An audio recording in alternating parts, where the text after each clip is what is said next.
The following podcast is brought to you by the Johners Podcasting Network, found exclusively at WrestlingWithJohners.com. All right, everybody. Welcome to another episode of Shootin'. As always, we got the premier Joey K and the hot one, Jay Minacho.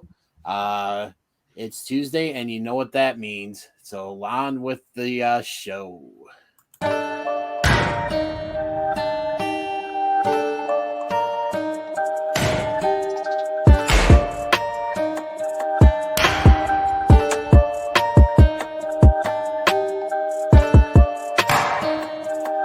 I just gotta have a reason to play the beep every once in a while. So, what is wrong with you, dude? I start piling on the investment money.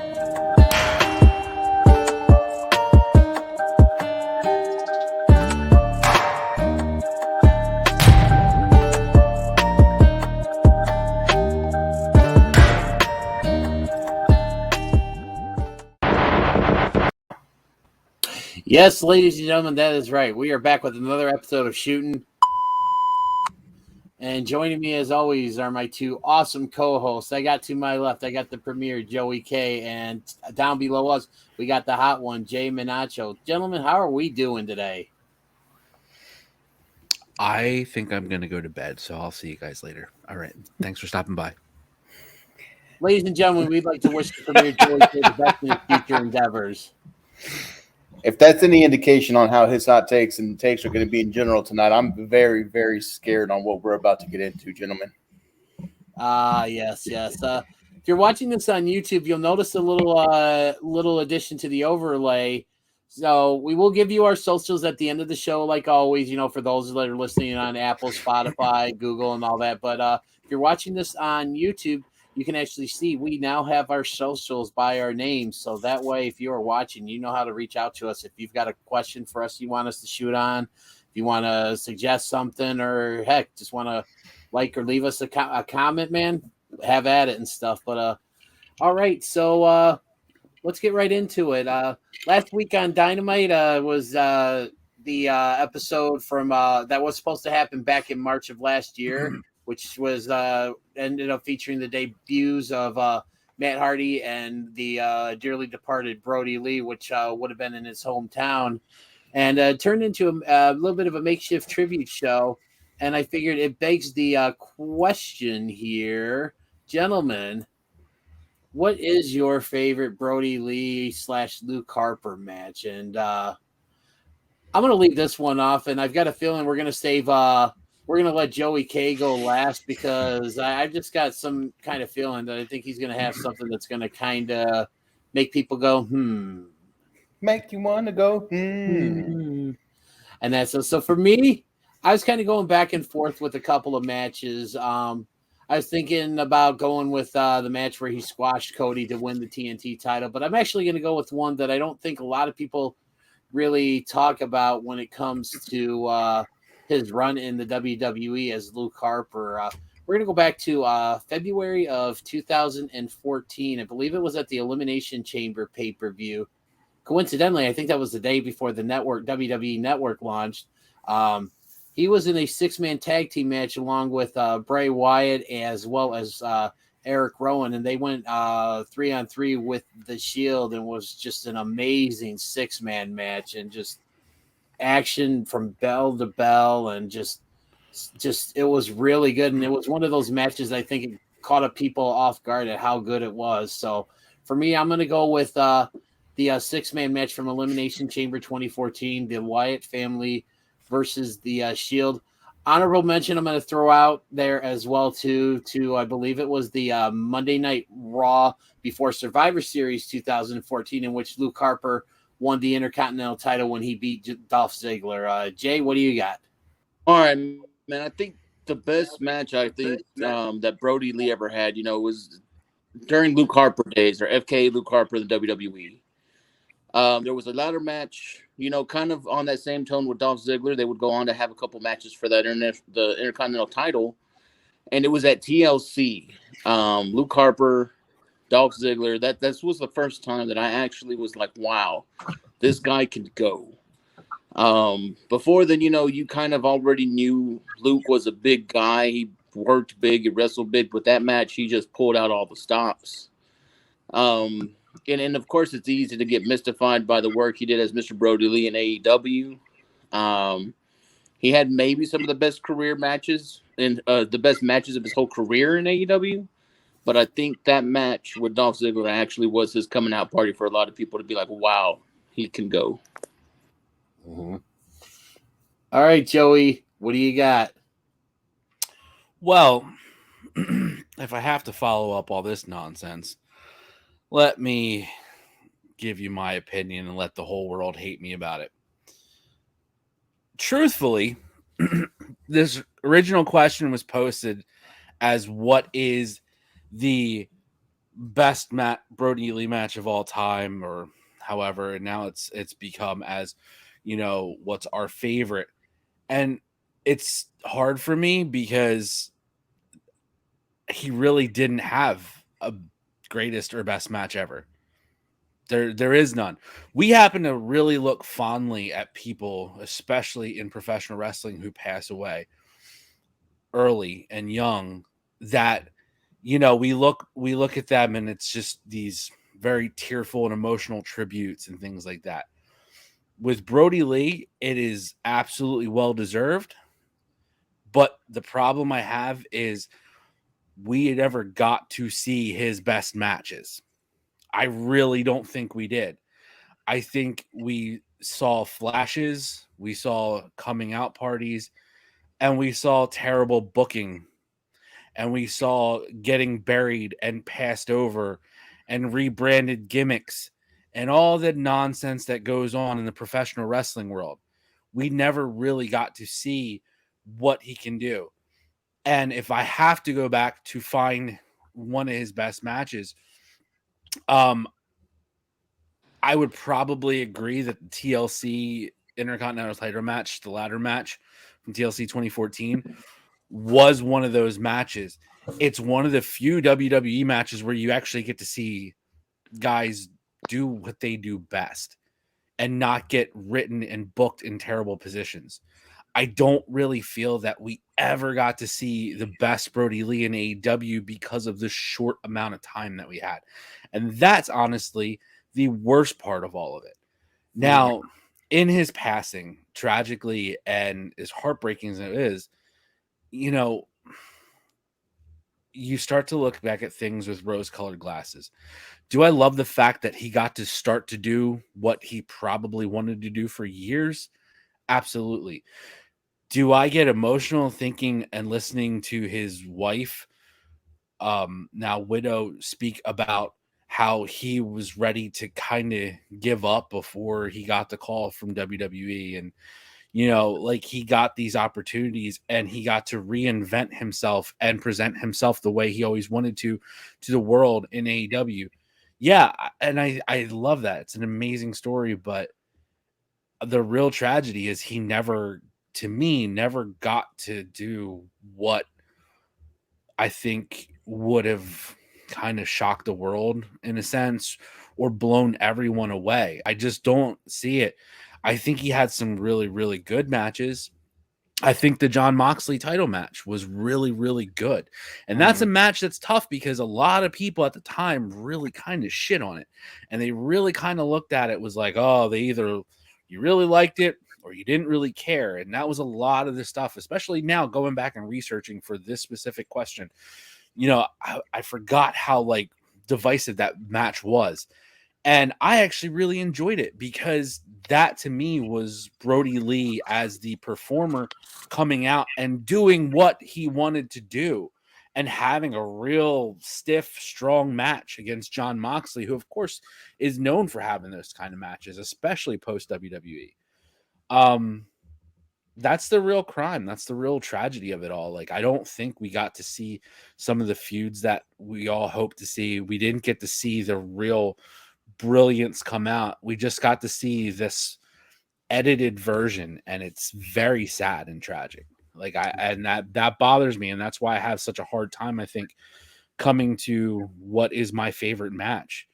You know, I'll probably always look at it like I don't think I ever got to that point because unfortunately, you know, fate or destiny or whatever it is had a different answer and a different response for that. So probably not the most popular opinion, but it's pretty honest. I would love to see him today in feuds against.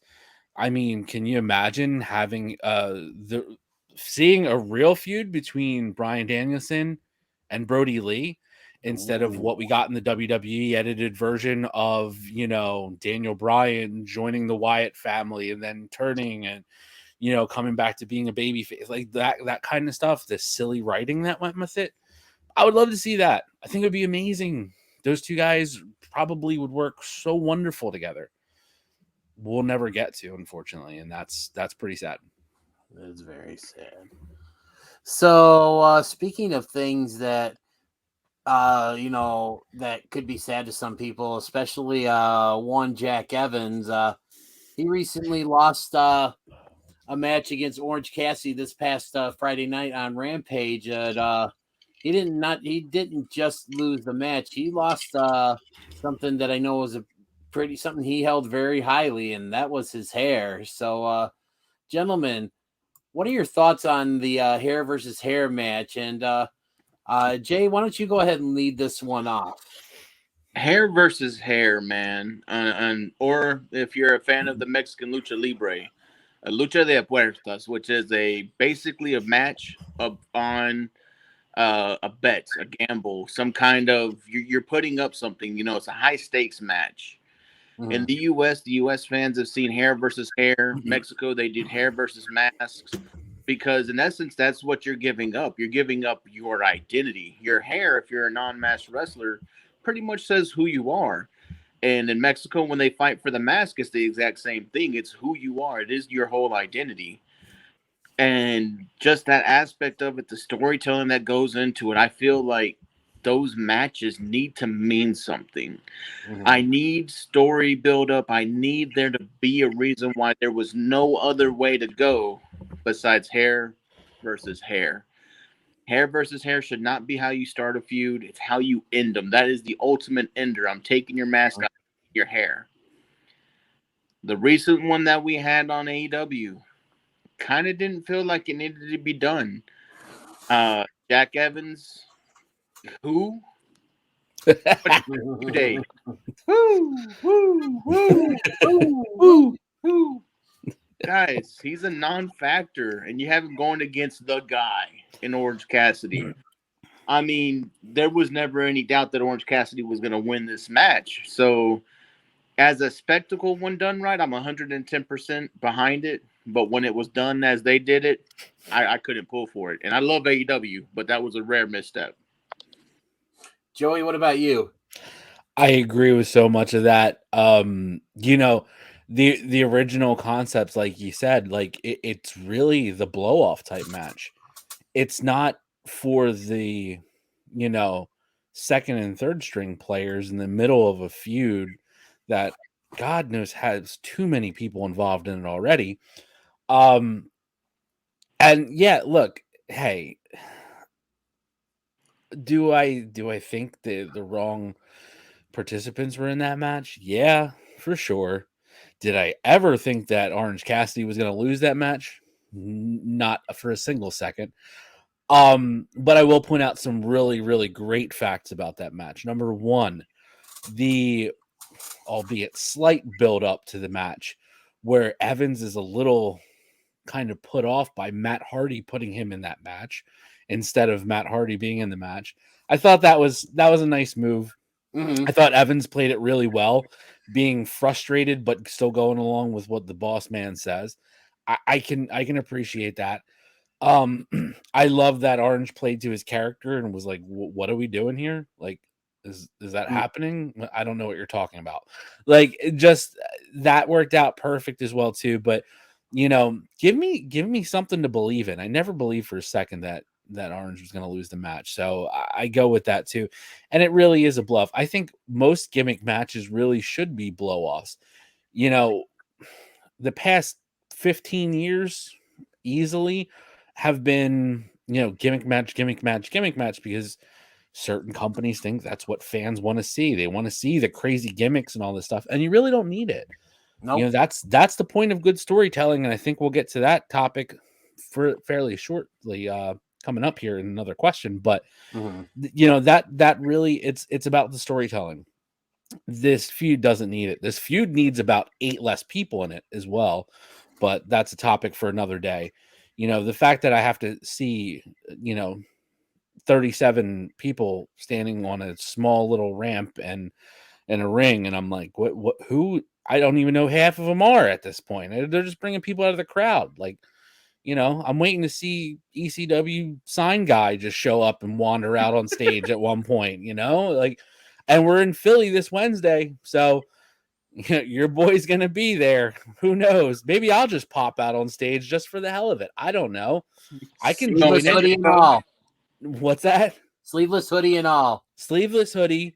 For No, the HFO. Spoiler alert, I'm probably wearing my Eddie Kingston shirt, but I'll just jump in. I might fit right in. I mean, God knows I'm the same height as most of the AEW roster anyway. And inside joke, I'm not very tall. So there's that. About 5'9" I've been told I lie about that. I don't really believe that. It's not a lie if you believe it, guys. Right. Just saying. But no, How you use circling back. The hair versus hair match. It has to be the right time, the right place, and the good storyline for it. And you have to have the right participants. Everything has to line up. This again, like I'll agree 100%. This was a misstep. I felt it was really just tossed in for, hey, let's do a hair versus hair match type deal, and yeah, it didn't work for me at all. Yeah, I'm gonna go along with a lot of what you guys say. I mean, the hair versus hair match, hair versus mask, mask versus mask, whatever. I'm all for those if they're done at the right time. Like if they're done, like Jay said, to end the feud or be the blow off, not to start a feud or just throwing it out there just because the higher ups think that the crowd wants to see a gimmick match. This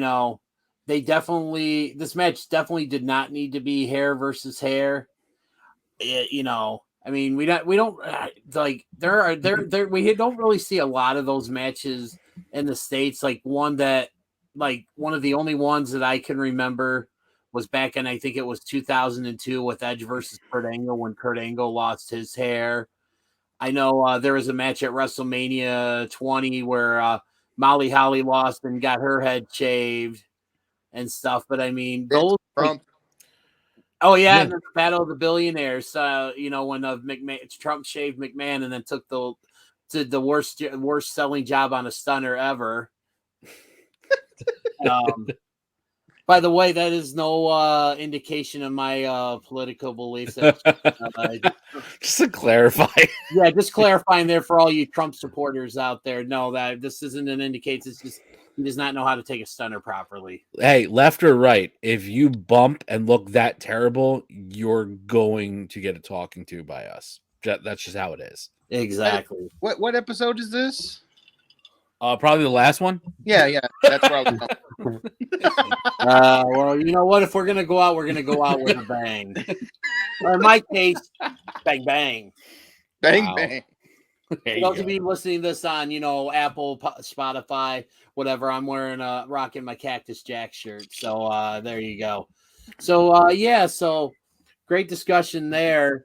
And Joe mentioned a little while ago something about storytelling and I think that's going to kind of be a really good segue into our next topic here. And that is, it was recently announced online that the EVPs of AEW, Matt Jackson, Nick Jackson, Kenny Omega, and Cody Rhodes are basically just now EVPs by name only. And basically what it's come right down to is that all booking decisions and all booking basically comes down to one man and one man only, and that's Tony Khan. And I ask you, gentlemen, is that a good thing? And Joey, let's lead you. You go ahead and lead this one off. I'll rebut and say, is it a bad thing? I mean, let's be real.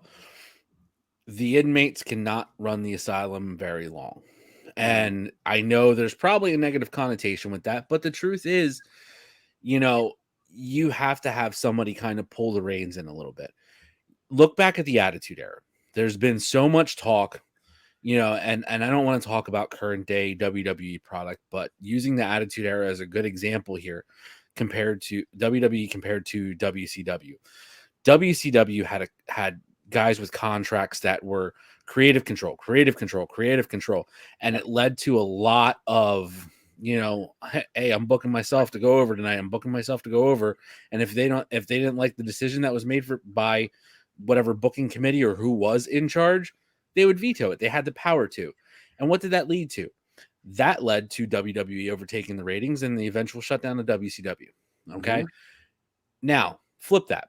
WWE had people behind the scenes, Vince Russo, Jim Cornette, these types of characters who came in, who obviously, especially two guys who really hate each other, but they would have the ideas. They would bring these things in, but one man had the final say of the product that was going on television.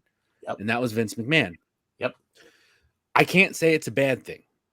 Did I enjoy the beginning of AEW with, the EVPs kind of, putting their input in and doing things? Yeah, I did. But I think the proof's in the pudding. Look at where ratings are right now. Look at the trend of AEW. Look at the signings. Look at the talent that has come in. Everything has gone up. Do I completely say it is Tony Khan? No, because it'd be the same as saying that, the success of any NFL franchise is based on a team owner. No, it's not. It's the talent of the players. Now, the owner is going to put the money out there. Yep. Tony Khan. The owner is going to have direction for a lot of things on and off the field, like Tony Khan does. But it really depends on the talent.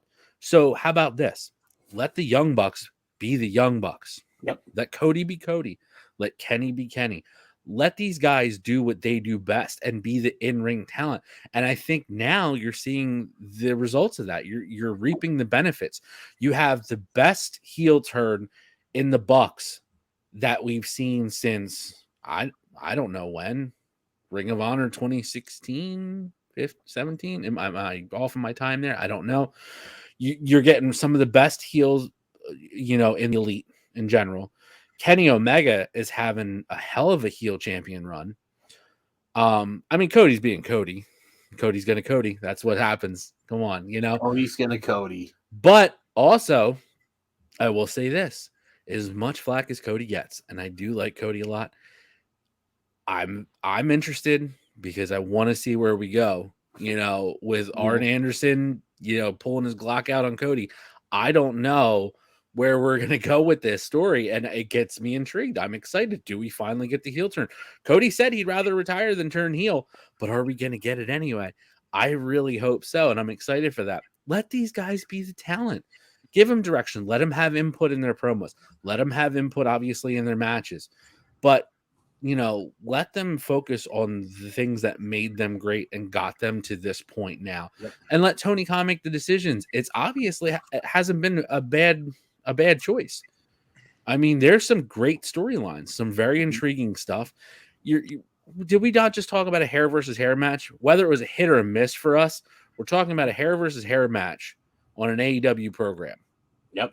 With mid-card talent. Yep. How much we could be talking about world title runs right now, but we're talking about mid-carders in a hair versus. Did Chuck come out dressed as a barber? Did I see that right? Come on. This is what we're talking about on the show, and we made a special question just for it. So yeah, I think Tony Khan's doing a great job. And honestly, it's his money. If he wants to make the call and call all the shots and be the boss man, let him be the boss man. Yeah. Who's going to tell him no? There's only one person that could really tell him no, and that's his daddy. So that's true. And by the way, you talked about Arn Anderson pulling out his Glock. I don't think Arn Anderson has been as over this over since the days of the Horsemen. The last time I popped that hard for Arn Anderson was when he hit the spine buster in the Flair Taker match at WrestleMania. Oh, I popped when he hit Spears with the spine buster at All Out 2019 because I was there for that and I was going crazy there. And gentlemen, let's just not forget, Arn backwards is NRA. Man, so Great yeah, point. so I really liked what you had to say, especially with the comparisons for the NFL owner, to his team. You talked about Tony and Shad Khan. You talk about Jerry Jones of Jay's beloved Dallas Cowboys. You talk about the McCaskies and Ted Phillips with my Bears and just the boneheaded decisions they allow to come out of Hallis Hall. I mean, for and I'm gonna sorry guys, but I have to say this: if Matt Nagy, if Andy Dalton is healthy and Matt Nagy starts him after the way Fields played, Matt Nagy deserves to be fired right on the spot. That's a hot take. That's a hot take that's so hot it's not even wrestling related, but it made this show. But going back to the topic at hand, I absolutely agree with what Joey said, and I liked how you alluded to the fact that talked about the Monday Night Wars, and everything that was going on with WCW. It basically Tony Khan taking the reins and saying all decisions have to go through me. And, the same thing can be said, with Vince McMahon. I mean, yeah, there's like 40 some odd writers on WWE's creative team and stuff, but Vince has the final say. And in any wrestling company, that's how it should be. You should have your writers or the bookers or your producers or whoever's, coming up with this stuff. They present the stuff to whoever's running the show. And then that owner should have the final say, whether it's good in the case of AEW or it's bad in case of Vince McMahon.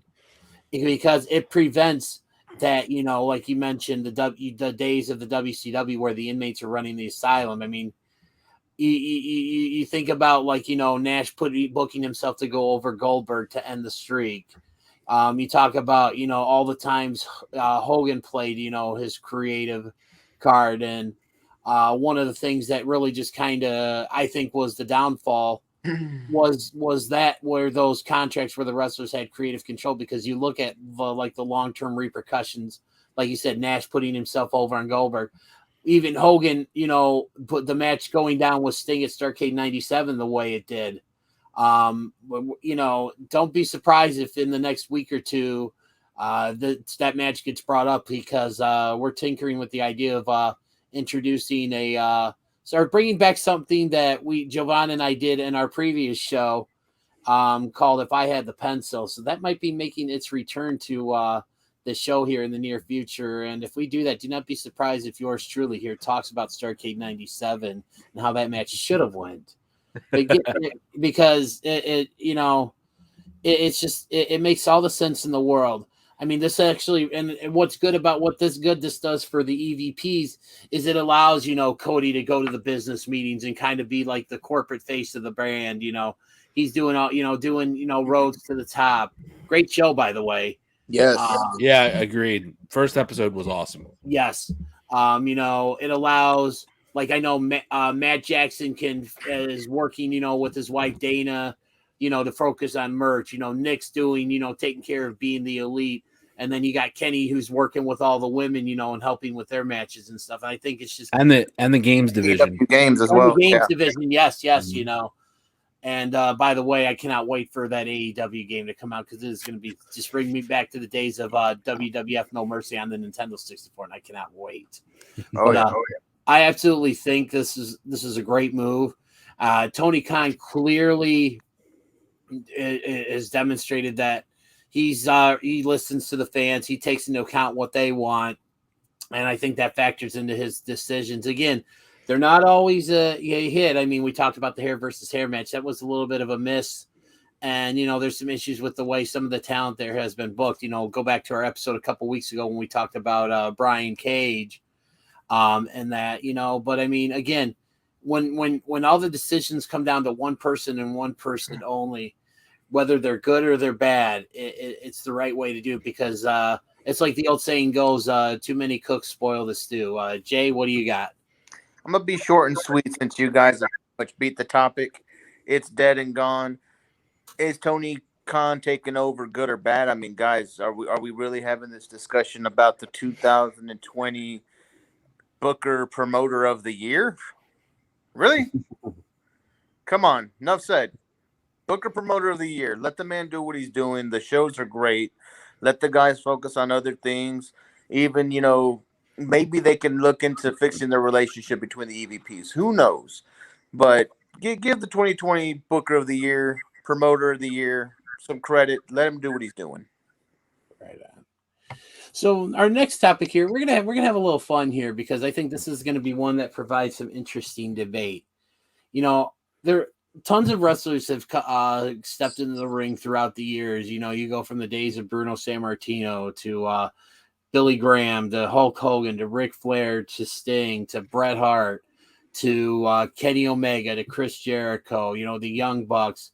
One thing that a lot of those guys always had in common is their catchphrase. I mean, you had Bret Hart's "I am the best there is, the best there was, the best there ever will be." You have Hulk Hogan's "What you gonna do when Hulkamania runs wild on you?" You have Austin 316 and everything else. You have DX saying "suck it," and then The Rock with all his millions and millions of catchphrases.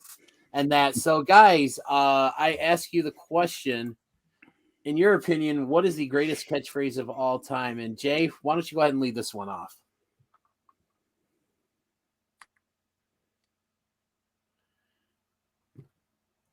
I didn't catch that. I'm sorry. Ooh. What was that? I said. There we go. I said it's hard, man. It comes down to who are your favorites. Who was the ones you tuned in to watch? For me, a lot of it was The Rock. You could take that microphone, Joey K, shine it up real nice, turn that some bit sideways and stick it straight up. Your candy. I mean, guys, who didn't know every word of that? That was greatness. Yeah. But I think for me, I'm gonna go with one of my all-time favorites. Something that even transcends wrestling. And I think that's what makes this catchphrase the greatest of all time. Is people outside of the industry use it. And that is, to be the man, you have to beat the man. Woo! Woo! Woo! There you go. All right. That's hard. That's hard to top. I mean, Jesus. So I think I got one, and this was one that I was kind of going back and forth on because I thought about what you gonna do when Hulkamania runs wild on you. You have the Macho Man's, ooh yeah. Jay mentioning to be the man you got to beat the man. I got to go with the one that I really think really kind of once it was said that it forever changed wrestling, and I got to go with Austin 316 says I just whipped your ass.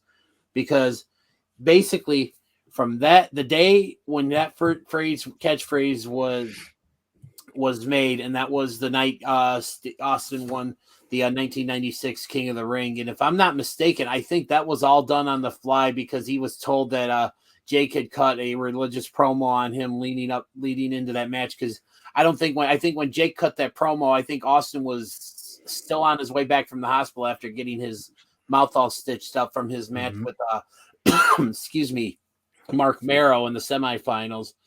But he went out there, beat Jake, won the King of the Ring, had his interview with Doc Hendricks, and basically, he talk about your Psalms, you talk about your Bible, and all that stuff. And he says, you talk about John 3:16. Well, Austin 3:16 just says, I just whipped your ass.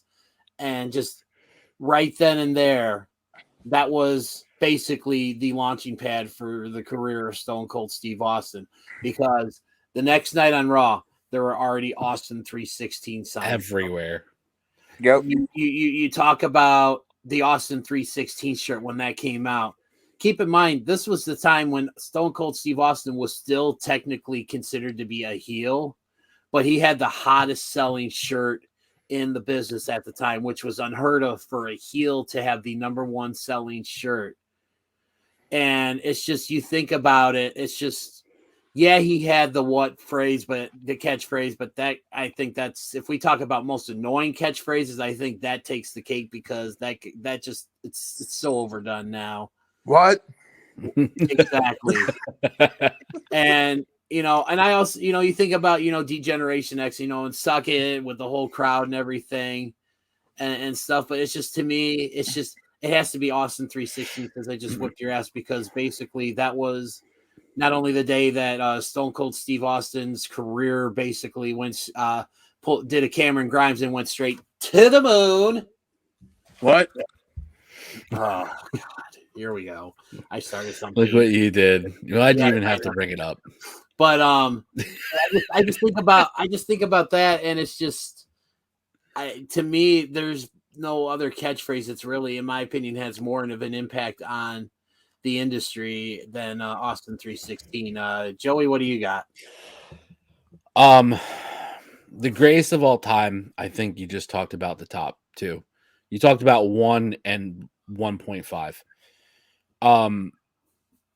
I'll probably always say, to be the man, you got to beat the man is number one, because especially nowadays, Ric Flair, the character of Ric Flair, has transcended professional wrestling, and it is pop culture.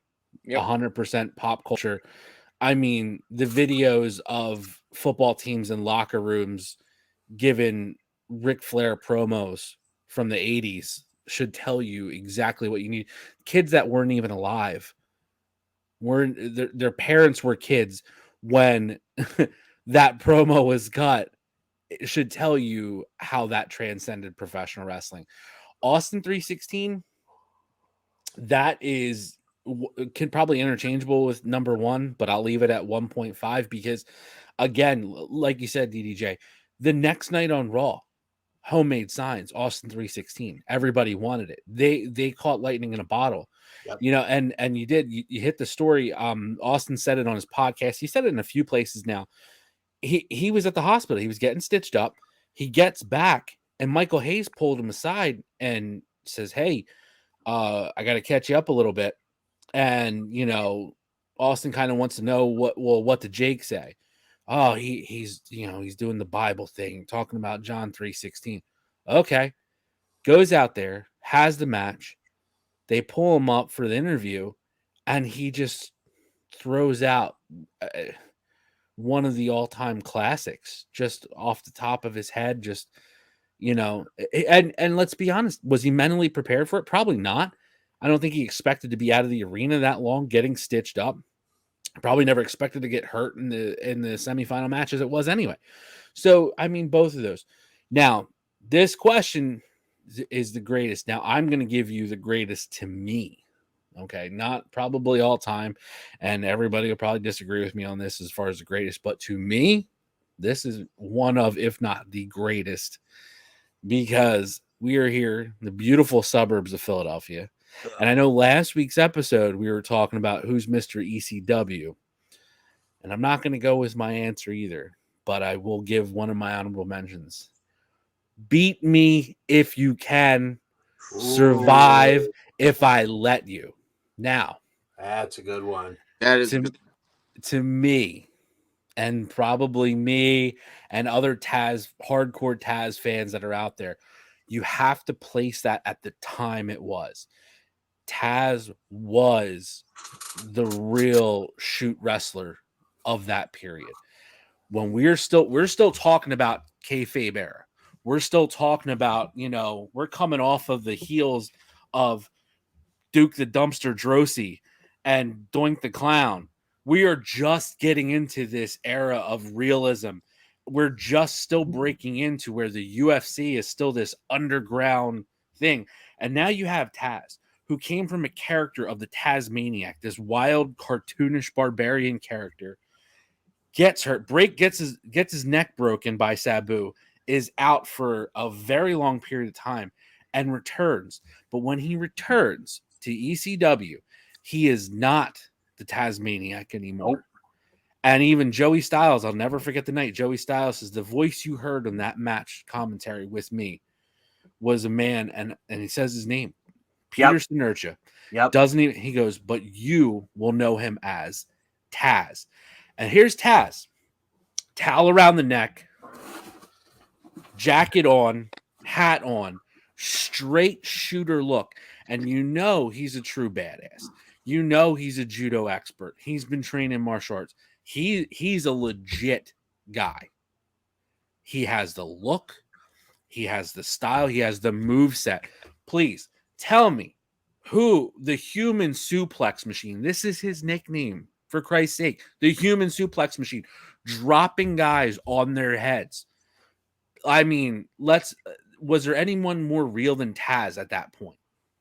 I would beg anybody to argue with me on that. So when he gets in there, and you have to understand too, this isn't PG era. We're talking about they're dropping the F word on their show. I mean, it's as real. I mean, fighting the fans. I mean, how many times has Bubba Ray Dudley gone on record of saying the fans were coming over the barricade? They were ready to fight.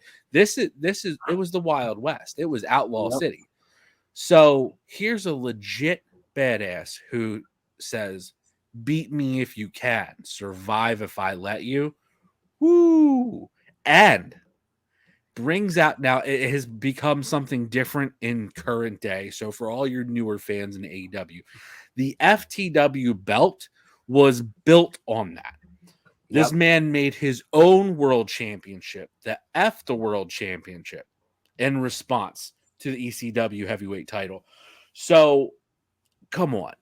To me, that's the greatest, because that is just, you blurred that line, and what's real, what's scripted, you don't know anymore. That hits it. To me, that's the greatest. I think you guys missed one and only one that I want to throw in there. See if you guys know it. You ready? Go for it. What does everybody want? Head. What does everybody need? Man, he was so over in ECW. Oh my God, they bought cases of those styrofoam mannequin heads. Yep. And the crowds were nuts. I used to have one, and I did lost it. too. I lost it in the move. Okay, however, mine came from an actual ECW show. Mine was a leftover. Okay, shirt of the week. Calm down. No problem the fact that he got head at an ECW show. Hey, wasn't good head.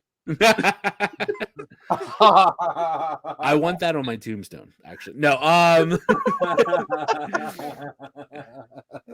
no, it's like ECW produced so many great things like that. It's just like, and the sad part is so much of it was watered down when you see these guys get to other companies. Yep. I mean, quick side note. How about did you guys get to watch the FMW episode of Dark Side of the Ring last week? Yep. And there's just like little bits, and I'm like, okay, here's Sabu, here's the original Sheik, two just wild, crazy wrestlers, and then out of nowhere, here's a Mike Awesome sighting. Mike Awesome coming in and breaking up the Yakuza from trying to kill Sabu for diving into the crowd on top of him. Yeah. Like Mike Awesome. A lot of people, unfortunately, will remember Mike Awesome as the WCW when the he fat went to chick WCW. thriller.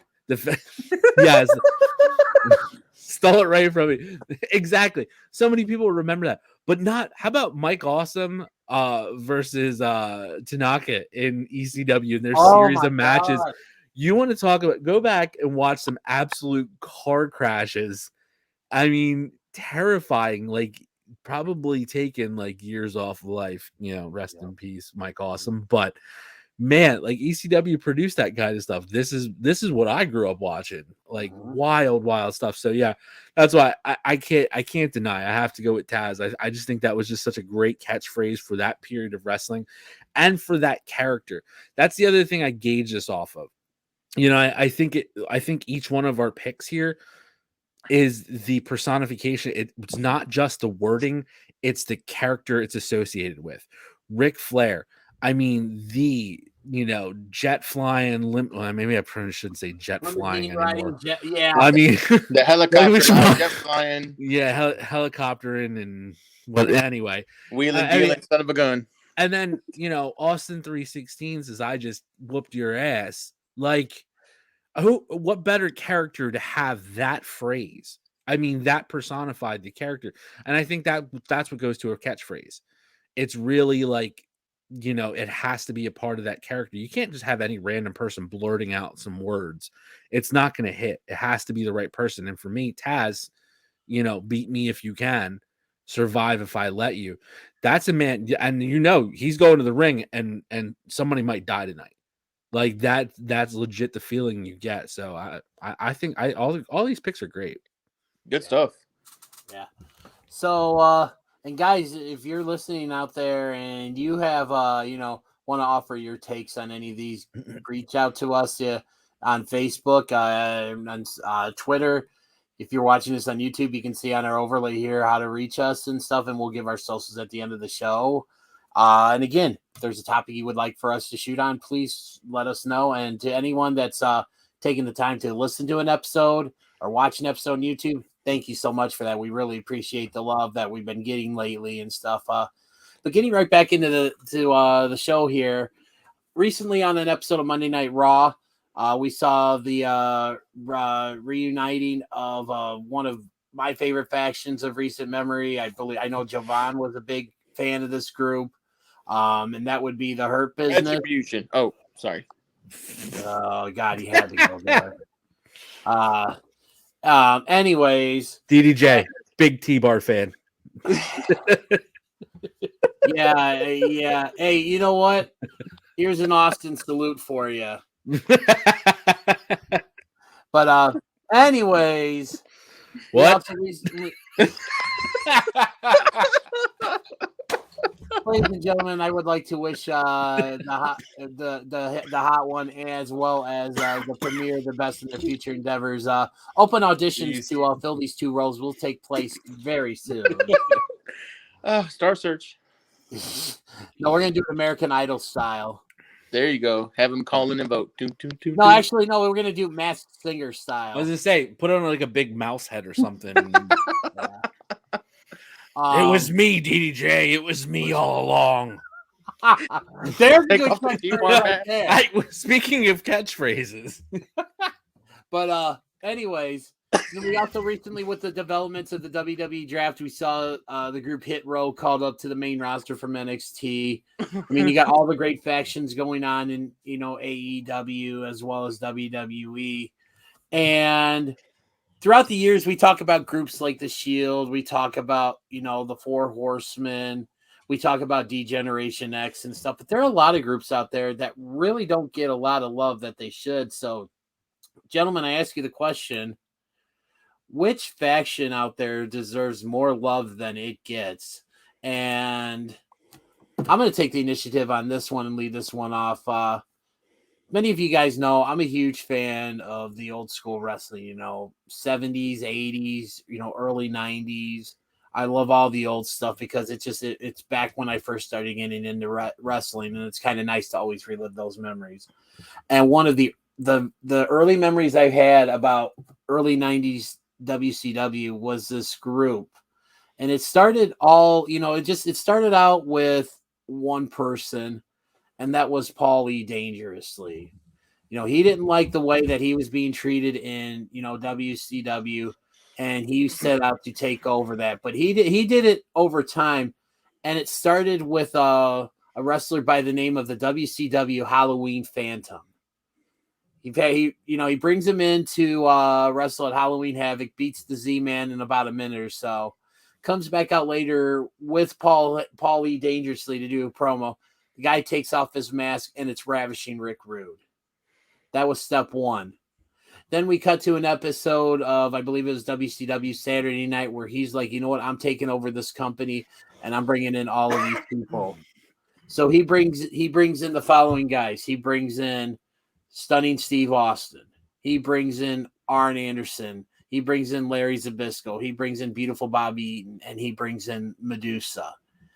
I mean, this group here called the Dangerous Alliance they ran roughshod over WCW for just about a year and a half, almost 2 years, and there really wasn't a collective group out there that could really hang with them, except for Sting and his guys. But of course, that's because Sting was the man back then. But you think about this group. There's 7 members that I mentioned them. You had Dangerously, Medusa, Rude, Austin, Eaton, Anderson, and Zbyszko. 5 of those 7 guys are currently in the WWE Hall of Fame.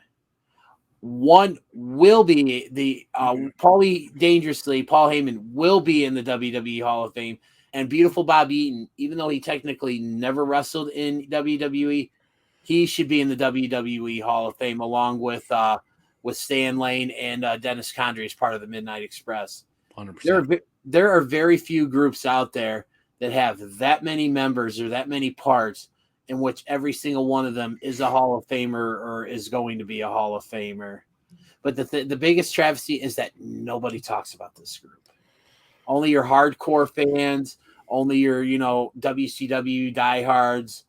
The Dangerous Alliance isn't something that you hear muttered amongst the casual wrestling fans or the newer fans or everything. And just for those of you who are younger that listen to this show or just recently got into wrestling, go back on Peacock if you're out of the country and you still get the WWE Network. First off, you lucky SOBs.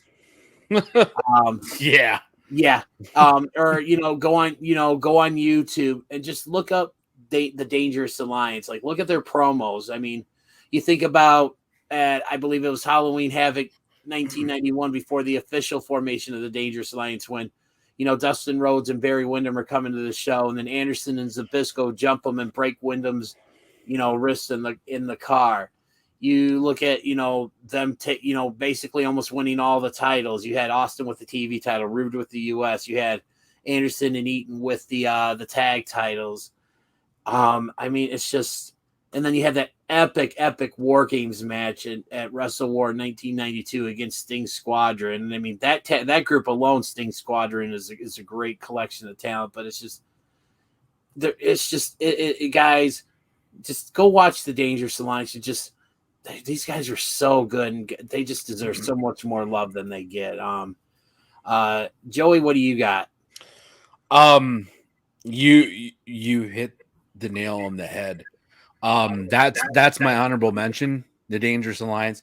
However, to our resident wrestling historian, DDJ, the downfall of that, I think, really, correct me if I'm wrong here, if you know, wasn't the downfall of the whole Dangerous Alliance based on Paulie getting fired from WCW, which is still not allowed to be talked about to this day because of lawsuits and agreements between Turner and Paulie's legal team and things like that.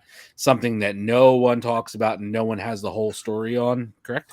It very well could be, because it just seemed like as quickly as they rose, it seemed like overnight that was it. Everybody kind of went their own separate ways.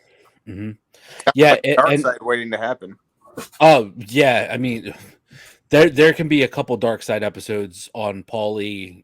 His time in WCW, the ECW side. Mm-hmm. The back and forth with WWE. I mean, you could do a whole season on Paulie probably, but that collection of talent, as far as a faction goes, is one of the probably greatest collections of talent. Like you said, everyone's in the Hall of Fame there.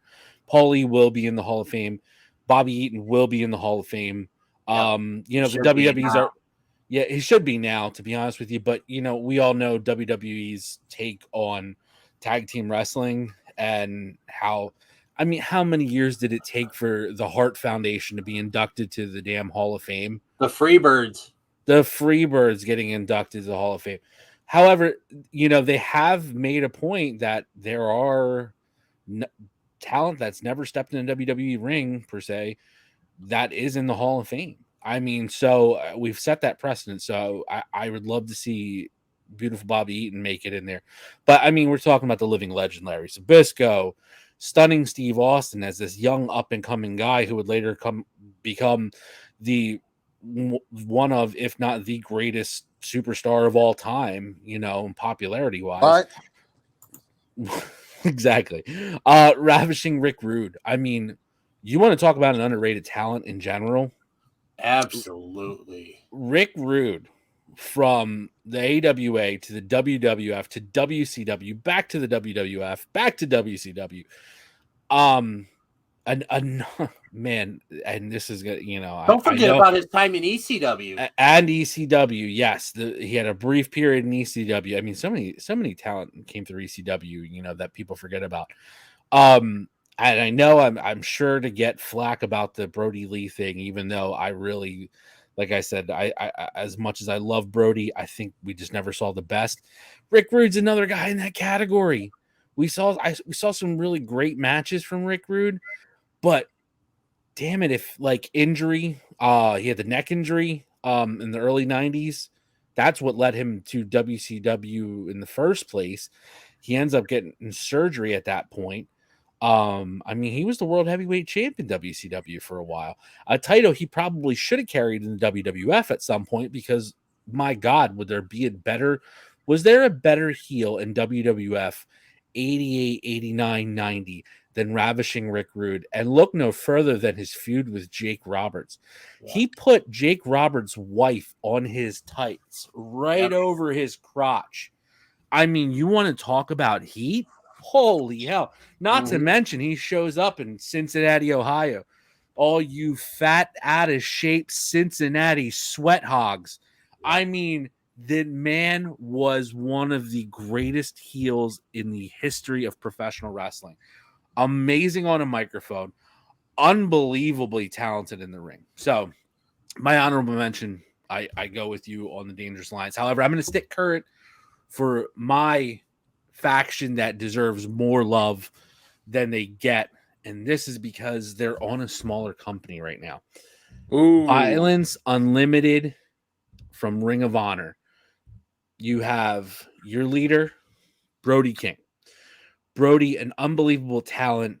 There's nothing better I enjoy on the weekends, gentlemen, than listening to the song God's Hate from the band God's Hate on the album God's Hate. Brodie's awesome. Unbelievably talented in the ring. Unbelievable worker. I love everything he does. Deserving of the Ring of Honor heavyweight title. You have the Dirty Daddy, Chris Dickinson. You want to talk about a modern day shoot fighter? Watch Chris Dickinson in New Japan Strong. Watch him on Ring of Honor. Watch him in GCW. Had a hell of a great match in GCW. What was it, Highest in the Room? Yep. I mean, hell of a great match. I mean, he in recent weeks he's had matches. The Violence Unlimited versus LFI, amazing match in Philly at Best in the World. You have Chris Dickinson versus Jacob Fatu, which just two dudes who are unbelievably talented in their own right there. You have so many great matches. Am I missing the Suzuki? I missed the Suzuki match, didn't I? I mean, the Japanese badass legend, Minoru Suzuki. I mean, Dickinson is the modern day shoot fighter that if you enjoy realism in wrestling, you'll enjoy his work. You have the legend Homicide. Mm-hmm. Unbelievable. Love watching Homicide work. He's just, man, I don't know how this is going to go over, but he's in that New Jack category where you can watch him pull out, a fork out of his pocket and stab somebody in the face, or you can watch him work a match and watch him really sell. That's the thing. I think that Homicide is so underrated. Everybody thinks about the violence, the blood, hitting the cop killer for the finish, which looks unbelievably dangerous. But I mean, the man can sell his ass off. Unbelievable talented. And of course, I don't have my sign up tonight, but Tony Deppen. Sign Tony Deppen, one of the best talents. Pennsylvania boy, love him to death. He can work any style of match. And he's a guy who can go technical, he can go, hardcore. There's no end to it. He comes out, he's an absolute ass to the crowd, but he comes out, people eat it up, and they want to see that guy sign. They want to see him on a permanent roster somewhere, and I love it. That group as a whole has a mix, a little bit of flavor for everybody. I think that's the characteristic for a great faction. You have to have a little something for everybody. And a group that's named Violence Unlimited, you think is going to be, wow, they're going to be really hardcore. They're going to come out here, do this, do that. But you can get the technical side of stuff. You can get the power moves. You can get the crazy hardcore stuff. And you get some really good storytelling out of it. That's a win for me. Those guys deserve all the love in the world as far as a faction goes. Right. Great take. Jay, what do you got? Man, I just want to start off with, I like how this question has brought out everyone's fandom. DDJ goes back to some of the oldies but goodies that should have gotten more praise than they actually got. People that should have gotten what they deserved by the fans' perspective. Joey goes straight to ROH, one of the promotions that he loves the most, to a group that he loves the most. Yep. I'm going to take mine to a company that I hold the banner for a lot as well. I'm going to say this. For a good faction, I want everything to be great. I want the build to be great. I want the anticipation for the faction to be great. I want the reveals of the members to be great. And that's what this faction gave us. The Prince Justice Brotherhood? Not the Prince Justice Brotherhood. No. I'm talking about the faction that is known to some as the Dead Man's Hand. We're taking it back to TNA Wrestling with Aces and Eights. Ah, man, that's such a great call. Guys. Great call. Great call. The reveals of who was in this faction. They had all their foot soldiers. Everybody was masked. Everybody, the biker gangs that would come out. Then I think they debuted taking out Sting in a Hall of Fame, either announcement or induction, something where he was talking about him going into the TNA Hall of Fame. I believe you're correct. Mm-hmm. They take out Sting. Then they come out one by one. You start getting members unveiled. Some of them were submissives, like I don't know, Nux.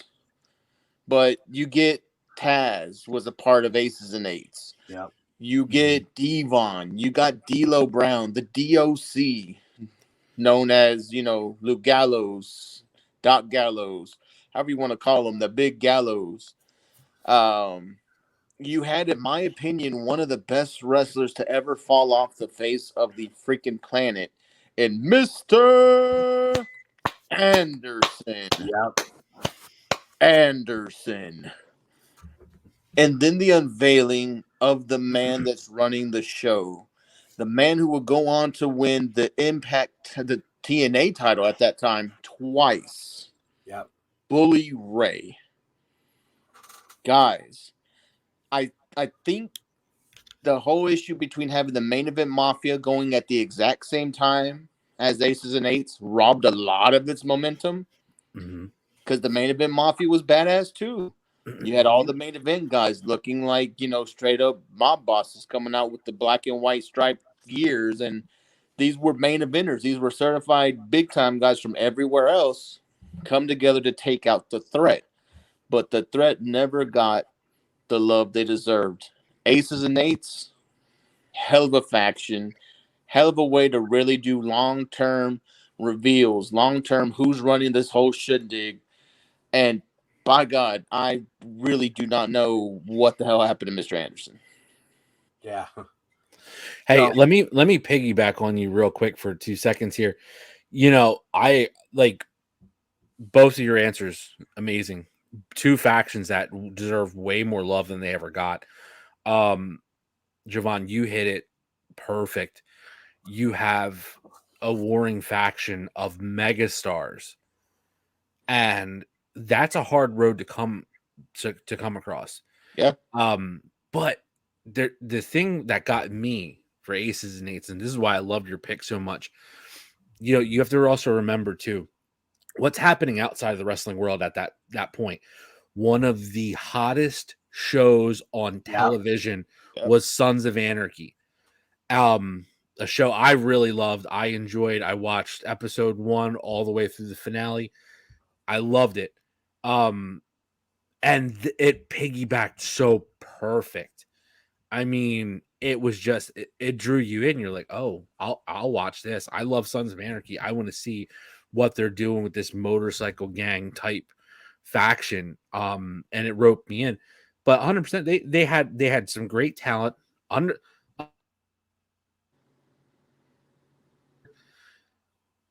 The collection of talent in each group, so amazing. Yep. Individually so amazing. So this is why they deserve the more love as a faction than they got. I mean, and that's the part that really boggles my mind. Yeah. Looking at these names that we're talking about. Even like, so my pick is more modern, a lot more current. Of course, Homicide's probably the veteran of the whole group, but Homicide's not the mainstream. He's not a mainstream name. No. You have to be a wrestling fan to know who Homicide is. But if you are a wrestling fan to know who Homicide is, you know what I'm talking about. Yep. Right. And that's the kicker. But you talk about Rick Rude. I mean, household name through the 80s and the 90s. Deserve more love in a faction. You talk about, a guy like Ken Anderson. Mr. Anderson should have been way, way, way more over than he got. Especially in his TNA run. Yeah. That was a big one. So, God, great picks, man. I was looking forward to this question. I'm really glad we got to this one because those two factions you guys pulled out were just awesome. And one thing I wanted to add on before we move on to our last topic here about what Jay said with the aces and eights. A few months ago, I think I was sitting at my mother-in-law's house. I think we were all staying over there or something like that. And I turned on Access TV. Impact got over. And usually after Impact, they have like the Impact in 60 where they have like, they profile, they show matches from like, talent that's part of the company or used to be part of the company. And this particular episode was one they did on aces and eights. And the two matches they showed, the first one was from, I think it was the 2012 Bound for Glory. It was Sting and Bully Ray against the aces and eights, where the stipulation was if, the aces and eights won, they would get access, they wouldn't, they would be basically allowed access into Impact Wrestling. And, the aces and eights won. But then that's when they had the first big reveal of the first member, and that was Devon. And you look at like Bully Ray's face is like he was shocked, like he couldn't believe that this is like this guy who was like a brother to him and, did this and stuff. And then you fast forward a few months later to, I believe it was Lockdown with, the main event was Bully Ray and Jeff Hardy. And, it came down to the end where, the aces and eights surrounded the ring. And by this time, we pretty much knew everybody who was in the group at the point in time. And basically, it came down to, they all surrounded the cage and Bully and Jeff were ready to fight. But then while Jeff had his back turned, you see, I think Devon tossed him like a crowbar or a pipe or something. And that's when you got the reveal of who the leader was. Bully clocked Jeff with the pipe. 1, 2, 3, pinned pinned him, won the championship, and it was on from there. And I remember just thinking to myself, I was like, that was such an amazing reveal. Like, I think I went on Twitter and I tweeted Bully Ray and I said, watching this stuff about aces and eights, I said, man, that was some really good. I'd forgotten how good this was. And he actually replied to me and was like, we tell stories. And one of the things that made aces and eights so good was like what, Jay said, the way that they did it. I mean, it wasn't just all these guys come out, this is who we are, blah, blah, blah. It was done so well, just over such a gradual period of time. It was just, it's just unreal. So, hey, kids, all you kids listening, it's called long-term storytelling. Can you say long-term storytelling? Long-term. that was it was a 2-month long. I want to say it was 2 to 3 month long reveal until we got to Bully Ray being the leader. I think it's more like closer about like 6 months or something like that. My time frame's a little hazy, but I know it was months until it was a few months. Yeah, that is perfect long-term storytelling. You don't even know who the leader is for 6 months. Oh, what a swerve. And what made it like that great was after the reveal, Bully Ray came on and said the clues were there all along, and he sat there and he laid out everything, like he connected all the dots, and it just kind of just God, So we got one more topic here we're going to discuss, and it's going to be it's a little new segment that we're going to debut here on the show, and we're going to call it here, I'll let you see for yourselves. Underrated, overrated. That's right, ladies and gentlemen. We are debuting the new segment here on our show called Underrated, Overrated, where we're going to pick a discussion topic and we're going to each give our take on something that's underrated concerning this topic and overrated. And we're going to go with tag teams here. And you know what? Joey, why don't you go ahead and lead this off? Oh, you know what? Let's do. What do you want to do first? Underrated or overrated? Let's go with overrated. All right. His the doctor is now in. Dr. Joey K is throwing the old glove on here. Cough twice. Because I'm about to dig head first. I'm about to dig up in the ass of the IWC right now and ruin everybody's night by telling you right now the most overrated tag team in professional wrestling. Evil Uno and Stu Grayson. Those two ass clowns. There's a couple of no talent ass clowns out here that are riding the coattails of a group that has become a sideshow comedy act that drives me absolutely insane. I do love Brodie Lee. I thought his reveal as the leader of the Dark Order was awesome. I will always stick by that. However, due to the unfortunate circumstances of Brodie passing, you left an entire faction. And this to me is a miss for Tony Khan. This all ties into the whole show right now. We never got to see the best of Brodie Lee, in my opinion. We never, as far as booking goes with Tony Khan, this is one aspect I think he has no idea what he's doing with, because I don't need a comedy sideshow with 18 people running around in it, coming out all the time. It has become a sideshow. It became a sideshow after the passing of Brodie, and it all goes back. And I'll go back to the big debut on Dynamite. Who's that? Evil Uno and Stu Grayson coming out as the Dark Order. They debuted, and I was like, "Are you serious?" I was expecting some major surprise, and I got the Super Smash Bros, which they're not allowed to be called because of copyrights on national TV. Come on. I think they're just way overrated. People love them because they love Brodie. They love them because of, the Dark Order will forever be synonymous with Brodie Lee. But I just can't get into it. I don't get it. It doesn't hit me.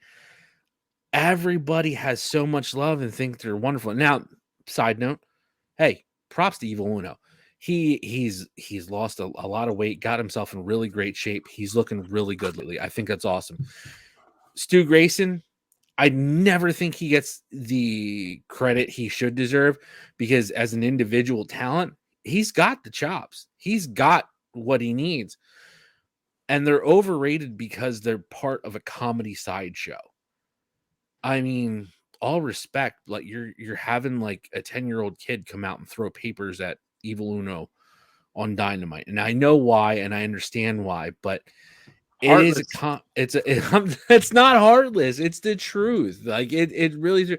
You're gonna sit there. You're gonna tell me that a show that has CM Punk, Bryan Danielson, Kenny Omega, all this, but our main event that is 87 members of the Dark Order wearing masks, led by Evil Uno and Stu Grayson.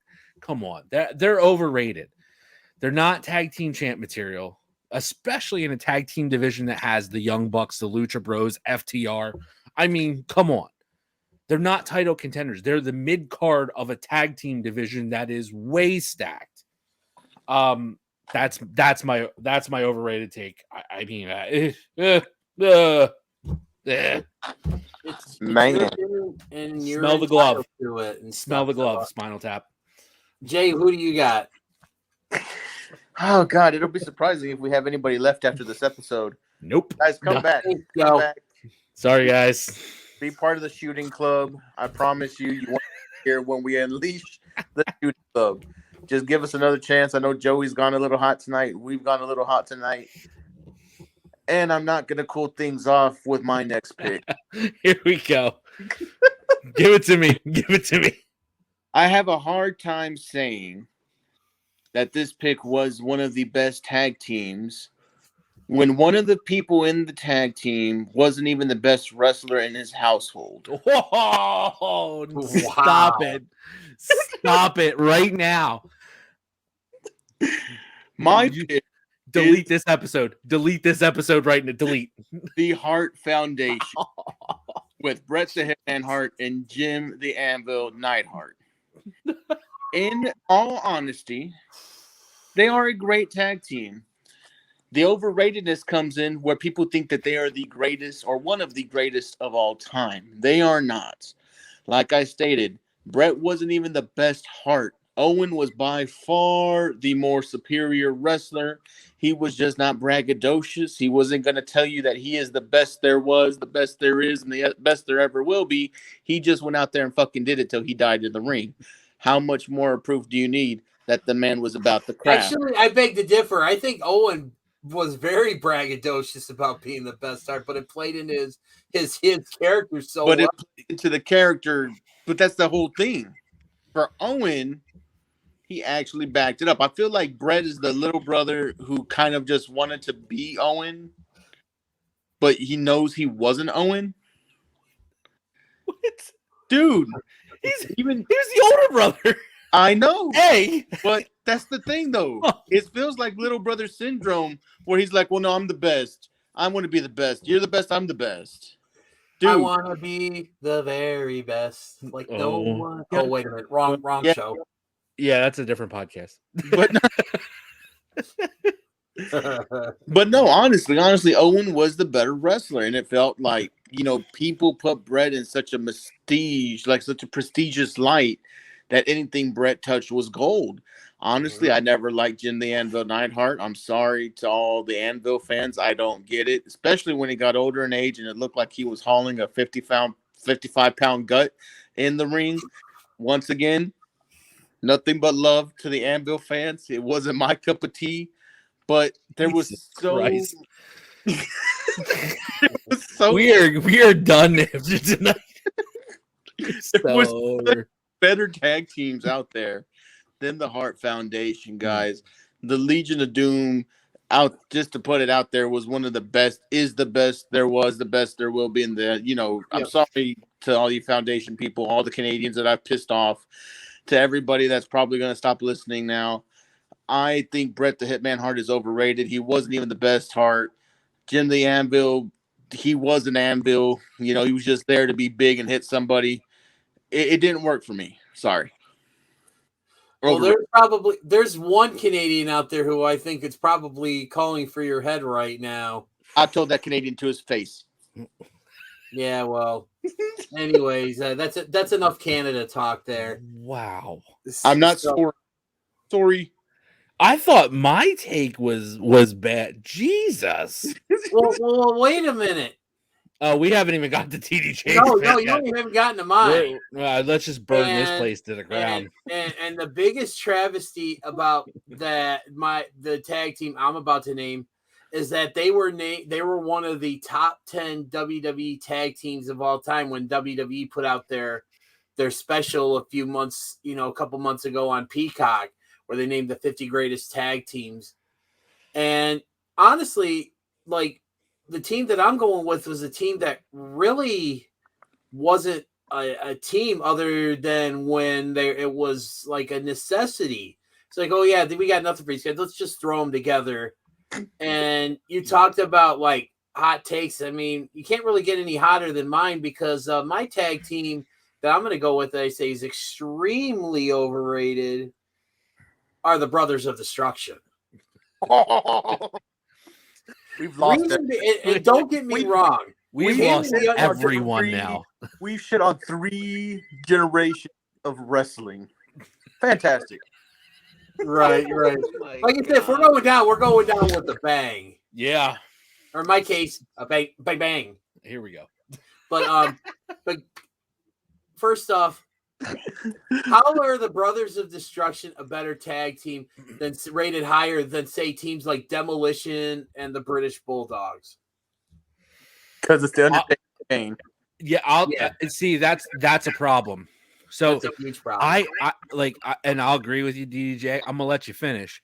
Kanye West, Taylor Swift. Right I'm gonna let you finish. But no, truthfully though, you are 100% right because you took 2 individual talents and put them together because of a story as a team sporadically. Brothers, just like the Hart Foundation. They're actually like brother-in-laws. They're related by marriage. They're more related than the Undertaker, not just by relative height. Okay, like that's or storyline.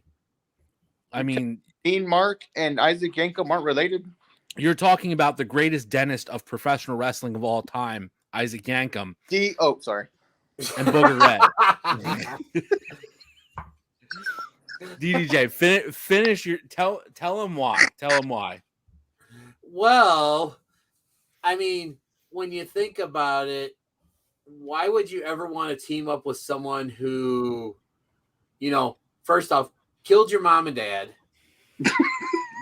exhumed their bodies, forced them on stage, then Kane chokeslams the Undertaker into his mother's casket. They have matches where they try to set each other on fire, buried each other alive, which I believe Kane is responsible for burying the Undertaker alive twice. God damn, I miss the 90s. Necrophilia. And I mean, again, don't get me wrong, like the Undertaker and Kane, like, Kane's in the Hall, just went in the Hall of Fame. Undertaker's is a lock, and stuff. But it's just for them to, like I said, be ranked over teams like the British Bulldogs, like Demolition, like Strike Force. DJ, do you know why they're ranked so high and why they got together? Why? Because sometimes you just need your older brother. Oh, no. Oh, man. But I just, like I said, all due respect and stuff, but like it's just there was no they weren't together. And a little bit of an honorable mention for this category. This is going to be another one I think is going to kind of make it go whoa. I'm going to go with the Rock and Sock Connection because I think they were extremely overrated as a tag team as well too. We just don't want fans. We just don't want people. We don't want fans. Like we've insulted fans. We've insulted casual fans. We've insulted just the random parents who've watched wrestling. Go, oh, I like the Rock and Sock Connection. They're great. We've insulted everyone we possibly could tonight. Yeah, right. Oh my god. But you know what though? If you like the Undertaker and Kane as a tag team, more power to you. Hey, I agree with you. You like who you like. If you like the Dark Order and Stu Grayson, Evil Uno, you like the Hart Foundation like I do, and I disagree with Javon 110%. Or if you like, for some reason, the Brothers of Destruction, if you're a fan of theirs, enjoy what you enjoy, like what you like. We're here Right. to support that. We have opinions and takes, and yes, we try to make them kind of humorous and funny and think outside the box and give you various points of view that might pop into our heads randomly at 2 a.m. for no reason, and just like, oh, I got to save that for the show. So that's what we do here. But enjoy what you're going to enjoy, Right. please. Yes. So we talked about overrated. Now let's get into little underrated tag teams. And Joey, why don't you go ahead and lead us off on that one too? Let's start winding it down. All right, underrated tag team. Now this is a hard one. I mean, there's a lot of teams that are overrated. And by the way, just to give you guys a heads up, my number 2 overrated team. Now you really want to talk about throwing hatred out there. The Road Warriors. I can't be your friend anymore. I don't need friends. I got family. But let me tell you, overrated. And I'll tell you why they were on my list as overrated, because they were an entrance, they were gear, and they went in the ring and just beat the piss out of people. Don't say anything down there. Don't say anything down there. You're telling me, okay, I just went on a rant about the way we look at professional wrestlers after an early passing. Unfortunate and sad, but we look back so fondly, and you're going to tell me that Owen was the better heart? Yes. Everyone says it. Everyone will agree. Everyone says it because A, Brett's still here, and Brett tells everybody he's the best. But B is because Owen passed, and we never got to see a complete career. So we have this segment of time. It's the same way with Brodie Lee. We have a segment of time to reflect on, and we don't get to see a whole picture. We never will. That's the bad part. Also, by the way, we'll never see a whole picture with Brett, because after he got his concussion from Goldberg, he was never the same, and he retired and had the stroke and all those things. Unfortunate circumstances. This isn't ballet. This is, you can get hurt. You can tragically, unfortunately, pass in the ring. A lot of wrestlers have. But anyway, I got to get off that because I'm literally going to fly to Texas and punch you in the face.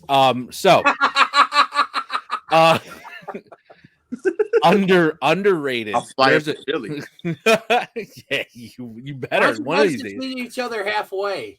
That's right. I'll meet you in Kentucky, goddamn. Oh Jesus, we got to go there. No. All are one fan in Kentucky. We love you. God. All right, underrated. This one's harder to me than over. You can always pull out overrated tag teams, and you can have an opinion anywhere you want. And obviously, we threw out major names, major players all across the board here for overrated. But underrated's hard because you look at it from a few. I looked at it from a few angles. Where were teams underrated? My pick is underrated and overrated, or somewhere in between. Okay. But I will say this. It's very specific where and when they were underrated and deserve more appreciation. Arn Anderson and Tully Blanchard as the brain busters in the WWF. Ooh. Absolutely, at that point, underrated. Now, I should never say they're overrated because they were part of the Four Horsemen.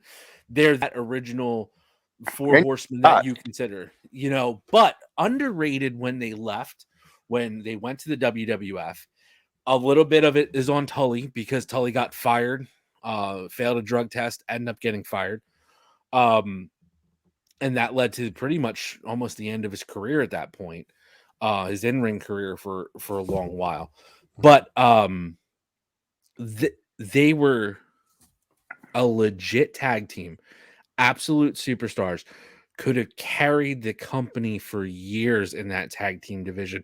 And part of the problem I think Javon has, look at the tag team division when we're talking about the Hart Foundation.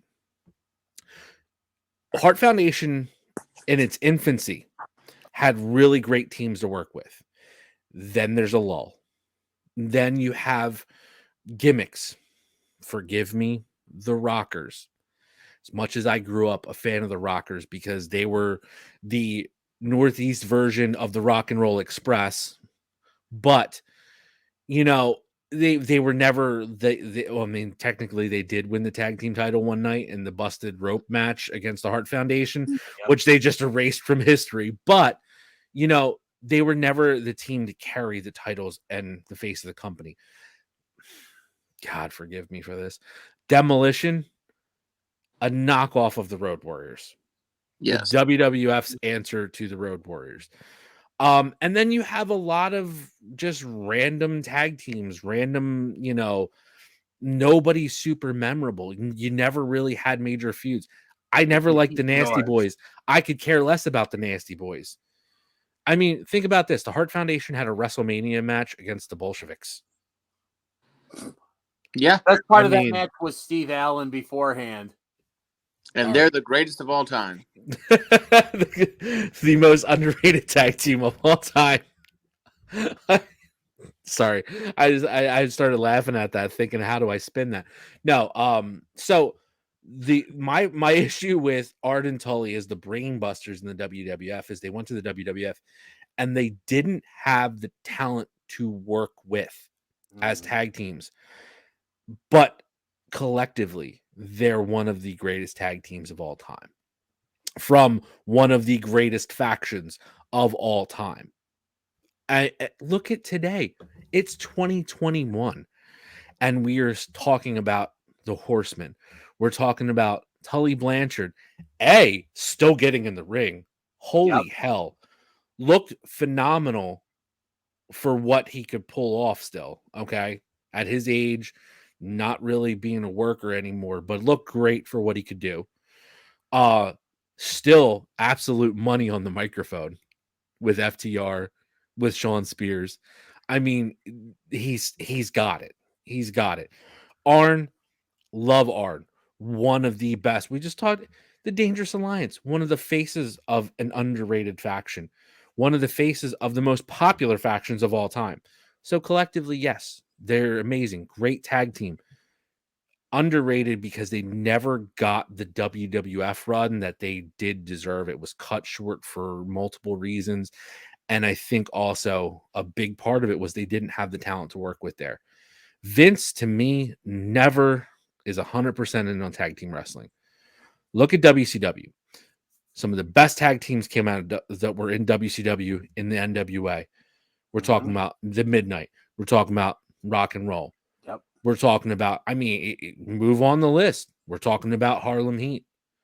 Guys like this. The Steiners. Oh, again, another underrated in WWF tag team. And now to the point where they can't even mention that Rick Steiner's son is Rick Steiner's son. And he's going to be the face of NXT very soon. Let's be real.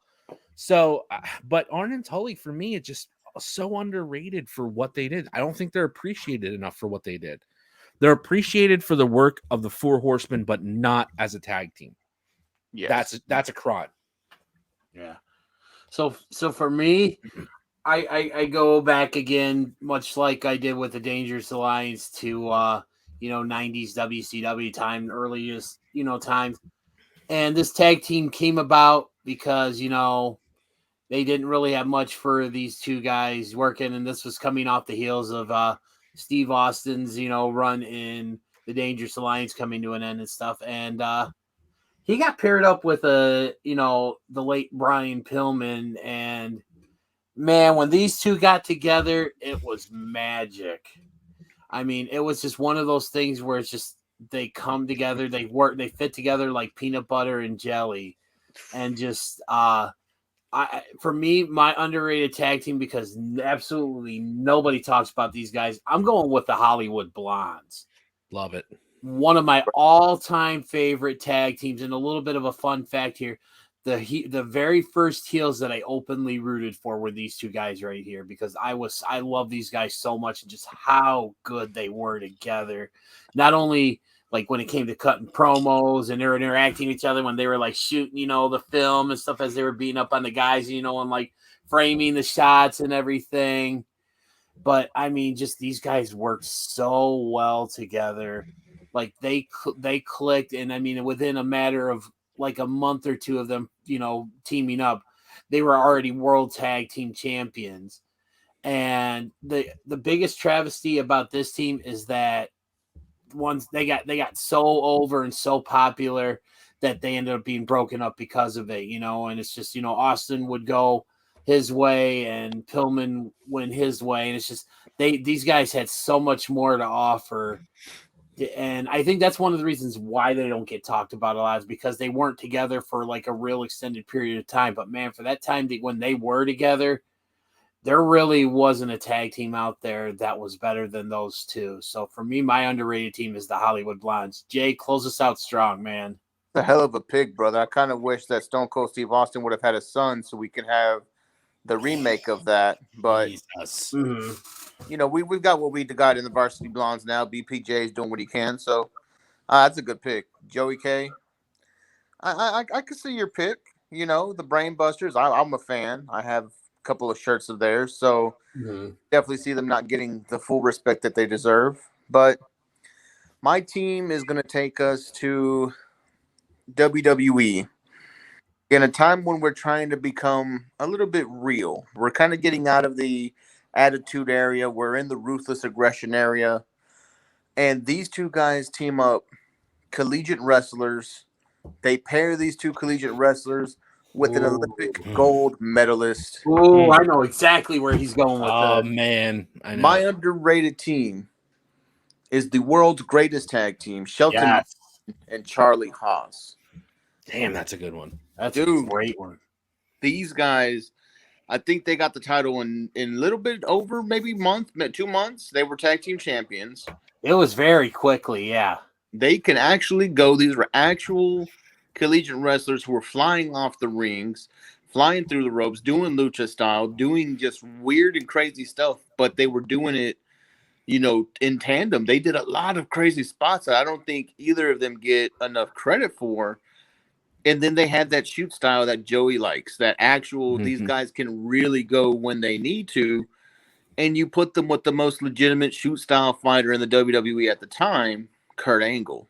The threesome there, I don't know why it's not really talked about more. But dude, I know that they were just, they were what they said they were. They were the world's greatest tag team at that time. Great. Damn, that's such a good pick. I agree with both of your picks. Hollywood Blondes for me were probably the premier heel team of not between 91 and 95 WCW. I mean, and look at what each individual did for the business post Hollywood Blondes. Yep. Oh, man, Charlie Haas, Shelton Benjamin. I mean, Jesus, could you get two guys that were just more talented in such a short period of time? I know Cornette has gone on record because Shelton was down there. He was down at OVW. Yep. And he was there with Cena, with Batista, and that Randy Orton and Brock. That's why, and Brock and Shelton have a friendship to this day based off of that too. And we're talking about early 2000s. Shelton Benjamin still can go just like he did 15 years ago. Has not aged. Him and hasn't aged. R-Truth and freaking Shelton Benjamin, they share the secret of youth. Yep. R-Truth is 74 years old, and no one knows it. Nope. And honestly, okay, all kidding aside, the silly, funny, out there, the 24/7, 365, 7-Eleven title that he jokes about. Yeah. Little Jimmy. I mean, all those things are all funny, but Truth is another guy who can go. Yeah. And make no mistake about that. But Shelton Benjamin especially, and Charlie Haas, very talented wrestler. Make no bones about that. But Shelton Benjamin, man, what a awesome guy. Cornette said that he never worked out. He never trained like the boys. He wasn't in the gym. He wasn't a gym guy. He just had the ability to do what he did.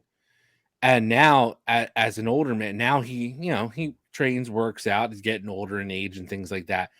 But can you imagine a guy like Shelton Benjamin, who was really like in the gym every day, just being that he could have been the guy. He could have been the top guy there in any promotion at that point. But damn, what two great tag teams you guys came up with. Like I said, my pick's a little bit with an asterisk next to it because, yes, they do get plenty of love for other parts of their career. But me specifically looking at the Brainbusters as a whole, that's where I go. If I focus in on that, they're very underrated as a tag team there. But all the love to them for the time in the Horsemen, and even now in AEW, talk about a career resurgence. Both of them. Two gentlemen in their 60s, mid 60s, late 60s, that are I mean, did anybody expect Arn to get on the mic and have that promo? No. I mean, impassioned promo from Arn. Come on. I mean, that woke me up. Yeah. That woke me up. I'm not going to lie to you. And I'm not going to say I was bored with the match. I'm not going to say anything like that.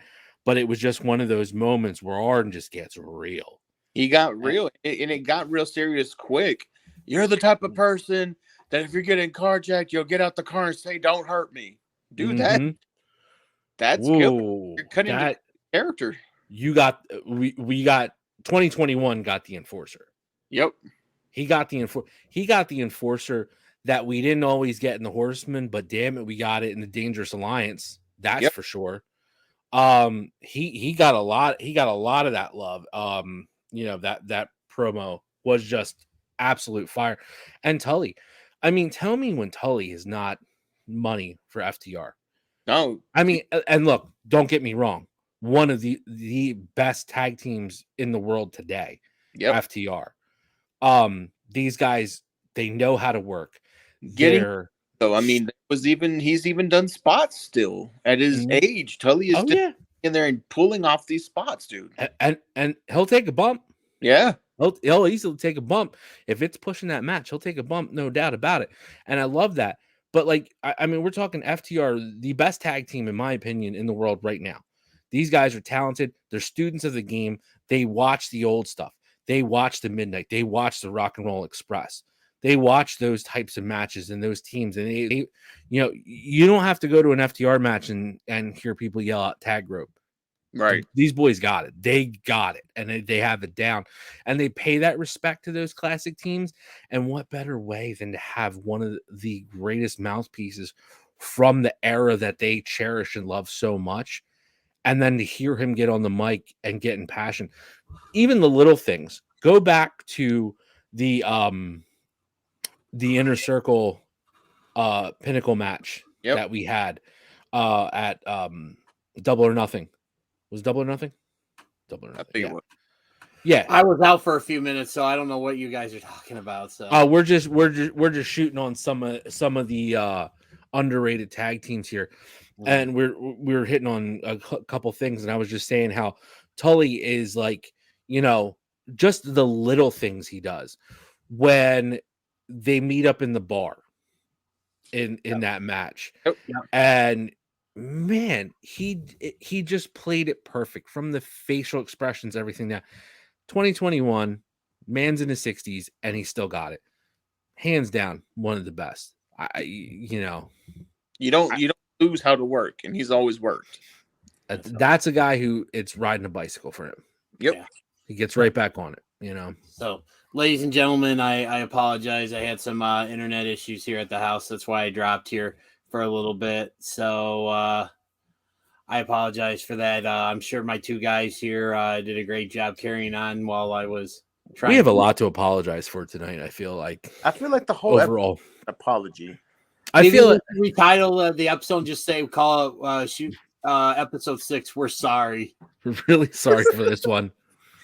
That's so. And then episode 7 is we're still really sorry about the last one. Please listen to this one. Yeah.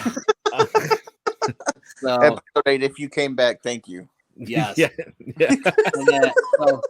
And now that you're back, it's time to wrap it up and say, because if you want to wrap it up, make sure you use Blue Chew before you wrap it up. It always makes sure that you've got that extra little bit of length to reach the ropes when you need it, ladies and gentlemen. Blue Chew, our unofficial sponsor. All righty then. And again, thank you so much for sticking around or coming back or whatever. We really appreciate it. And we always talk about how we want to hear from our shooters, as we like to call our fans and stuff. And the easiest way to reach out to us is by getting a hold of us on Facebook and Twitter. If you guys are watching this on YouTube, again, you can check our new overlay for thank you to John Scott of the Johners podcasting network for tweaking our overlay here to display our socials here. But for those of you who are listening to this on Apple Podcasts, Spotify, Google, or wherever, this is how you can get a hold of me. You can reach me at Facebook at Dennis W. Day Jr. You can follow me on Twitter at Dennis W. Day Jr. Joey, what about you? This is the number one, the Pacific Island Playboy, the premier Joey K. First and foremost, we do love each and every one of you to the dozens, and I do mean damn dozens of people who listen to our podcast every week. If we're still getting dozens after this episode, it's going to be a freaking miracle. Okay, sorry. For all 4 of you that will still listen to this show, number 1, thanks, Mom. Number 2, we appreciate and love each and every one of you. We really only want to share our opinions, and sometimes we do get comical, sometimes we do get carried away, but we do like opening up other perspectives. Please, any hate for any of our comments tonight, direct them to Twitter at Dennis W. Day Jr. at DFW Chairman. Send them all the hate you. Hold on a second. You. Direct all the hate that you have for our comments and opinions, particularly mine. Direct it to them. It's their fault, their questions. Number 2, no, in all seriousness, no, we do love you. We love the commentary. God, you're just like my wife. It's always my fault. Well, yeah, I mean, yeah, but that's probably because it is, though. Let's just be real. It probably. There we go. You again. In all seriousness, no, we do love any commentary, any feedback. So please, if you have questions, you want to debate us on some topics, and a lot of it we say it all out of love. I know we hit on some kind of tough topics today. Who's the better heart? The legacy of Brodie Lee. Amazing. There's various items that we hit that are some tough subjects to talk about, but we want to give you some of our perspective and what we see and where we're coming from, and maybe open your thought process to a little bit and see where it goes. So if you have dialogue, please hit up any one of us at Joe Kuhn on Facebook, at Joe Kuhn on Twitter. Let me know what you think. Also, for that handful of people that still listen to us after this episode drops tomorrow, please, we will have a link up soon. We consider you all our shooters, but I'm going to let the hot one take over and fill you in on those details. Go for it. Yes. Ladies and gentlemen, I am the Shoot Talker Skywalker, the hot one, Jay Minacho. You can find me at Facebook under Javon Minacho, which is my given name. At Twitter, just like Joey K said, at DFW Chairman. You can see it right here on the video screen if you're watching. But here's a little bit of exclusive news for you guys, a little inside baseball. You ready for it? Breaking news. Breaking news. We know that you want to be part of the Shootin' Club because the Shootin' Club is worldwide. And you can show your affinity for the Shootin' Club with our first official merch drop. We will put up the link on this video to our Teespring address. Shootin' shirt comes in 2 colors. You have black with white or white with black. We have mugs. We have stickers, men and women's shirts. Guys, go out there. Leave us a review on Apple. 5 stars. Do the most. Go out there and get our shirts. We'll announce the names of people who get them on the next show. We'll drop the links here, but make sure you're a part of the Shootin' Club. Hey, time out. Real quick. For anybody who's out there that does pick up one of our shirts, if I, the premier Joey K, sees you at a live show, whether it be AEW, WWE, GCW, Ring of Honor, especially because I do love to attend those in Philly, any one of those shows, if I am there and I spot you in one of our Shootin' Club shirts, beer on me. I'm putting that out there. So I'll throw that out to you guys. You guys can decide in your areas. Just so all our fans know, I hope they understand at this point. I'm out here in Philly, DDJ, Chicago, Jovan covering the great state of Texas. That's it. Anywhere you see me at a show and I see you sporting us, our logo, our shirt, A, I appreciate you. I love you. B, drinks on me. Hey, there Couldn't have you said it go. better. So question: if we all three of us meet up and we're all wearing Shootin' Club shirts, are we all like buying our own? Are we all going to buy each other? Are we all going to buy it around? How's that going to work? It's three-way. Yeah, I think it has to go around. Yeah. Okay. So I'm buying for Jovan. Jovan's buying for you. You're buying for me. Well, what if I want to buy for Jovan? Well, Okay, then we reverse it. Then you buy for Jovan. Jovan buys for me. I buy for you. Okay. I'll buy for you. Hey. Or you both buy for me, and then I leave happy, and then you buy for each other also. Okay. I got kids, damn it. All right. He. I think that's still copyrighted, actually. No, I don't give a about your kids. Man. calm down, Goldberg. Alrighty then. Well, it is as of right now, it is 1:20 a.m. Eastern Standard Time for our resident premier Joey K, and it is 20 past midnight for myself and Jovan. So we're gonna wrap it up here. We're gonna call it a night, and just again, thank you so much for sticking around. We apologize for the technical issues that have plagued this show. And we also apologize for the premier's takes on some of these topics.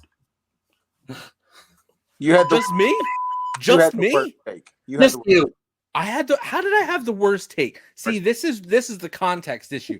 I never said I didn't love Brodie. I never said I didn't have the utmost respect. I just feel that we were robbed because of the way life goes.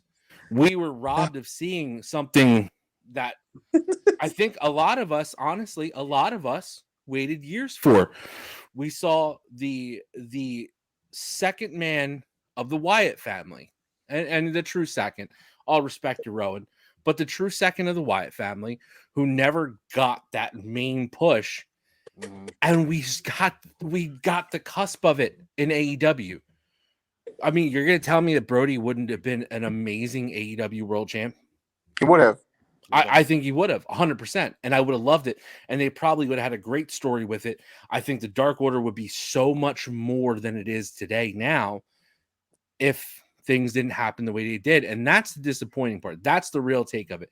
That's what bothers me the most is it's all love to Brodie, but I just feel like we never got the best of it. And that's just the truth. And I can't, I as much as I try and I look back, I mean, I looked at Ring of Honor matches, his matches with Claudia, now Cesaro for people who don't know.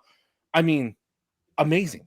I love Brodie in Ring of Honor. Joey. Go. What? There we go. Hey, Jay, before we get out of here, yeah, I have a feeling you can go starting tomorrow. You can go on urbandictionary.com, look up the word for backpedaling. You'll see a picture of Joe there. Here we go. Dude, And I'm not the one who absolutely took a dump on the Heart Foundation. I'll do it every day. All day long. All day long. Wow. I am a real American. Oh, Unreal. boy. All right. And, This show.